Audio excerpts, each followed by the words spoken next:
जी हाँ दोस्तों, पहले हिस्से में राहुल के सामने फीके रहे प्रधानमंत्री नरेंद्र मोदी, महामानव, नॉन बायोलॉजिकल। पूरी सरकार को राहुल ने भाई साहब अकेले नचा कर रख दिया है। किसने? Leader of opposition. मोदी सरकार के लिए डर जिसका नाम हो गया है। अब दोस्तों, संसद के बजट सत्र का पहला चरण अब खत्म हो चुका है। 28 जनवरी से 13 फरवरी तक चले इस सत्र में नेता प्रतिपक्ष राहुल गांधी को, हालांकि सरकार ने, पूरे तंत्र ने दबाने का प्रयास किया, राहुल गांधी ना बोले, लेकिन उस प्रयास के बाद राहुल गांधी वो कर गए जिससे दूसरे हिस्से में शुरू होने वाले संसद के सत्र से पहले बीजेपी डर रही है, घबराई है, बौखलाई है, नींदें उड़ी हुई हैं। कैसे, आपको बताएंगे। नमस्कार, आपका स्वागत। आप द राजनीति का खास सेगमेंट देख रहे हैं। मैं हूं आपके साथ यासूब रजा। दोस्तों, यह सत्र इसलिए भी खास रहा क्योंकि पहली बार ऐसा लगा कि अकेले राहुल गांधी मोदी सरकार पर हावी है, चढ़े हुए हैं, और उनका साथ विपक्ष के तमाम नेताओं ने दिया है। सरकार के खिलाफ कांग्रेस सांसद और लोकसभा में नेता प्रतिपक्ष राहुल गांधी ने मोर्चा संभाला और उनका आक्रामक रुख मोदी सरकार के लिए परेशानी बनता हुआ नजर आया, क्योंकि सरकार और बीजेपी अपने ही फैसलों को बदलती हुई नजर आई। दरअसल बजट सत्र की शुरुआत तो आर्थिक सर्वे और वित्त मंत्री निर्मला सीतारमण के बजट पेश करने के साथ हुई, लेकिन राजनीतिक टकराव इसके बाद शुरू हुआ।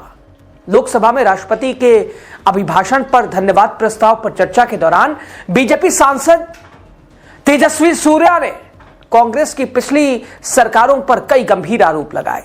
इसके बाद जब नेता प्रतिपक्ष राहुल गांधी बोलने के लिए खड़े हुए तो भाई राजनीतिक बवाल शुरू हो गया। दोस्तों, तेजस्वी सूर्या ने कांग्रेस पर आरोप लगाए तो उनको जवाब देने के बहाने से कांग्रेस नेता राहुल गांधी ने अपने भाषण की शुरुआत पूर्व सेना प्रमुख जनरल एमएम नरवणे की अप्रकाशित किताब फॉर स्टार्स ऑफ डेस्टिनी के कुछ हिस्से पढ़कर करनी चाहिए। रक्षा मंत्री राजनाथ सिंह से लेकर गृह मंत्री अमित शाह, केंद्रीय संसदीय कार्य मंत्री किरण रिजिजू ने लोकसभा स्पीकर ओम बिरला को नियमों का हवाला दिया, जिसके चलते स्पीकर ने राहुल गांधी को किताब के हिस्से पढ़ने से रोक दिया। नहीं साहब, अनपब्लिश्ड किताबें कोट नहीं कर सकते। राहुल गांधी किताब के अंश पढ़ने के लिए अड़ गए, डटे रहे, जिसके चलते विवाद बढ़ता चला गया। राहुल गांधी अपने पूरे 40 से 45 मिनट किताब के अंश पढ़ने के लिए स्पीकर से मांग रहे थे, लेकिन नियमों में बंधे स्पीकर भी नहीं माने। तो नहीं माने तो नतीजा यह हुआ, धन्यवाद प्रस्ताव के दौरान नेता विपक्ष राहुल गांधी बोल ही नहीं पाए। इसके बाद कांग्रेस की तरफ से रणनीति बनाई गई और साफ कहा गया कि जब नेता विपक्ष को नहीं बोलने दिया गया तो फिर प्रधानमंत्री नरेंद्र मोदी को भी नहीं बोलने दिया जाएगा। प्रधानमंत्री नरेंद्र मोदी को लोकसभा में भी बोलना था, लेकिन वो अगले दिन राज्यसभा में बोले। उन्होंने राज्यसभा में कांग्रेस और समूचे विपक्ष पर गंभीर राजनीतिक आरोप लगाए। दूसरी ओर प्रधानमंत्री के लोकसभा में संबोधन न देने को लेकर लोकसभा स्पीकर ओम बिरला ने कहा, सदन के कुछ सदस्यों ने ऐसा आचरण किया जो लोकसभा की स्थापना के बाद कभी नहीं हुआ। अध्यक्ष का गरिमामय पद संविधान में नहीं थे। दोस्तों, ओम बिरला ने कहा कि ऐतिहासिक रूप से राजनीतिक मतभेद कभी भी अध्यक्ष के कार्यालय तक नहीं लाए गए। अध्यक्ष के कार्यालय में विपक्षी सांसदों का व्यवहार उचित नहीं था, यह काला धब्बा था। दूसरी ओर जिस तरह से लोकसभा में विपक्षी सांसदों ने विरोध प्रदर्शन किया, उसके चलते स्पीकर ओम बिरला ने विपक्ष के 7 सांसदों को सस्पेंड कर दिया था। इसको लेकर विवाद काफी ज्यादा बढ़ गया। कांग्रेस का कहना यही रहा कि नेता विपक्ष राहुल गांधी को ओम बिरला ने पक्षपात करते हुए सदन में बोलने नहीं दिया। विपक्ष का कहना है कि जो किताब बिक रही है उसके हिस्से सदन में क्यों नहीं पढ़ने दिया जा रहा है, आखिर डर किस बात का है। जबकि दोस्तों, बीजेपी सांसद निशिकांत दुबे ने कई किताबों का जिक्र कर लोकसभा में पूर्व प्रधानमंत्री जवाहरलाल नेहरू से इंदिरा गांधी तक सभी के ऊपर गंभीर आरोप लगाए। अहम बात यह भी रही कि स्पीकर ओम बिरला उन्हें उनके इस व्यवहार के लिए रोक नहीं रहे थे। यानी निशिकांत दुबे जो चाहे वैसे, राहुल गांधी अगर कर दे तो ना, गलत। विपक्षी दलों का कहना है कि ओम बिरला सदन में सत्ता पक्ष और विपक्ष के साथ भेदभाव करते हैं। यानी आप अगर विपक्ष वालों से बोलिए तो विपक्षी नेताओं को बिठा देते हैं, चुप करा देते हैं, अरे बस हो गया। सत्ता पक्ष वाले को जी जी जी बोलिए बोलिए, और कुछ बोलेंगे तो नहीं, बोलिए बोलिए बोलिए। राहुल गांधी ने तो बताया था कि प्रधानमंत्री से मिलते हैं आप तो कैसे मिलते हैं, ऐसे मिलते हैं, और हमसे मिलते हैं तो ऐसे मिलते हैं। दोस्तों, कांग्रेस ने सवाल उठाया कि राहुल गांधी जब किताब के पन्नों को पढ़ने के लिए खड़े हुए थे तो स्पीकर ने उन्हें रोका और उनके माइक को बंद कर दिया।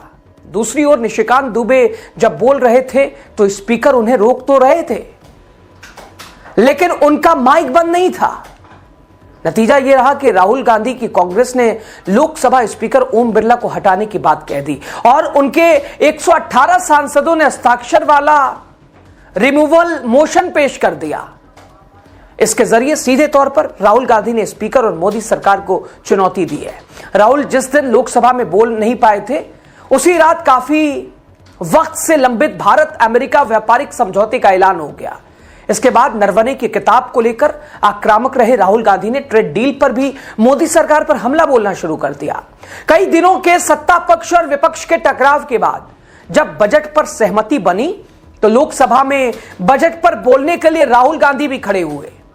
इसमें राहुल गांधी ने मार्शल आर्ट का जिक्र किया और आरोप लगाया कि अमेरिका ने बिजनेसमैन गौतम अडानी पर केस कर रखा है और उन्हें बचाने के लिए भारत सरकार ने अमेरिका की शर्तों को मानते हुए ट्रेड डील कर लिए। राहुल गांधी ने आरोप लगाया कि मोदी सरकार ने देश को ही बेच दिया है, नीलाम कर दिया है।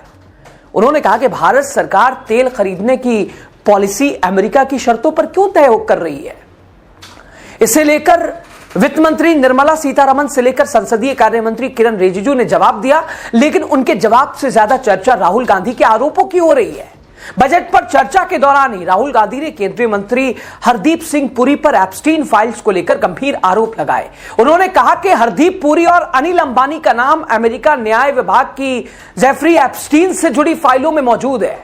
राहुल गांधी ने यहां तक कह दिया कि हरदीप पुरी का नाम इस फाइल में होने के कारण ही प्रधानमंत्री मोदी को अमेरिका के साथ ट्रेड डील के लिए मजबूर होना पड़ा। इस मुद्दे पर हरदीप सिंह पुरी ने प्रेस कॉन्फ्रेंस की थी और राहुल गांधी के आरोपों को सिरे से खारिज किया था। उन्होंने कहा था कि वो 2 मीटिंग किसी के साथ होने से कोई गलती नहीं होती, तब मैं सरकार का हिस्सा भी नहीं था।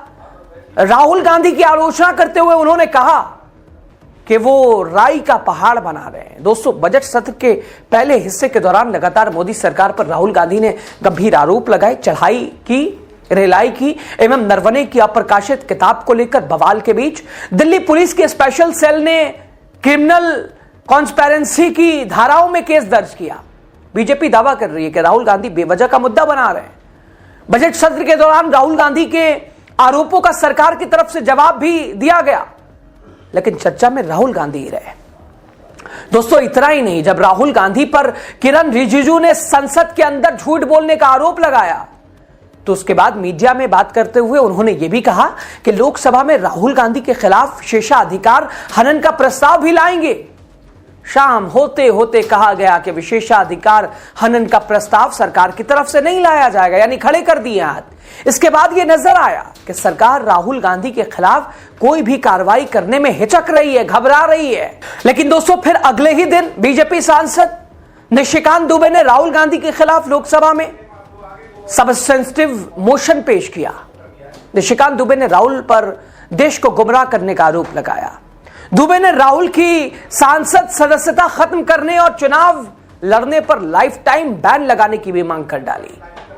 इसके बाद किरण रिजिजू की तरफ से कहा गया कि हम पहले विशेषाधिकार हनन का प्रस्ताव लाने की प्लानिंग कर रहे थे, लेकिन निशिकांत दुबे ने प्राइवेट मेंबर मोशन पेश कर दिया तो सरकार उसके तहत ही आगे कार्रवाई करेगी।